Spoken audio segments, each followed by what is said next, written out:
नमस्कार मित्रांनो, मी foodie mamma आज घेऊन आली आहे एक नवीन रेसिपी चिऊरची भाजी. ही भाजी चवीला खूप चविष्ट लागते आणि ही एक रानभाजी आहे जी चवीला आंबट तुरट आहे. यामध्ये क जीवनसत्व आहे आणि लोह भरपूर आहे, जी पचनासाठी फायदेशीर मानली जाते.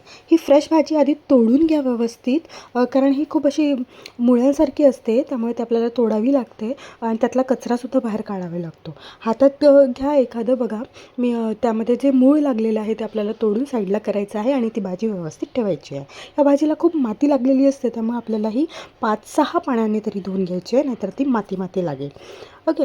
त्यानंतर मी बघा छान पद्धतीने तोडून घेतलेली आहे. अशा पद्धतीने तुम्ही कापून पण घेऊ शकता जर का तुम्हाला कापायची असेल तर. आणि छान धुवून घ्या 5-6 पाण्याने. ते त्यानंतर चाळून घ्या त्याला. त्यानंतर आपण आता आपल्या रेसिपीकडे वळूया.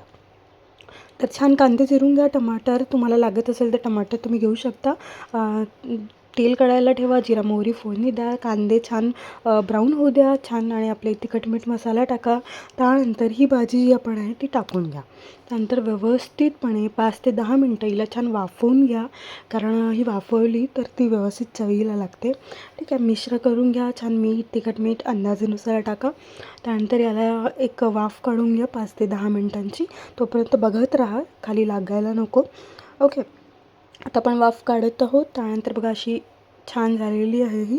त्यानंतर आता आपण बेसन टाकूया. तुम्ही अंदाजानुसार बेसन टाकू शकता. मी इथे 8 चमचे छोट्या चमच्याने बेसन टाकलेलं आहे. नंतर अशा पद्धतीने ते आलेलं आहे आणि यालासुद्धा आपल्याला वाफ द्यायची आहे, कारण वाफ दिलं तर बेसन चांगलं हे होईल आणि छान आणि लागणार नाही. अशा पद्धतीने करा आणि छान वरून कोथिंबीर टाका. 5 ते 10 मिनटं छान बेसन होऊ द्या, त्याला लागू देऊ नका, आणि अशा पद्धतीने आपली रेसिपी तयार.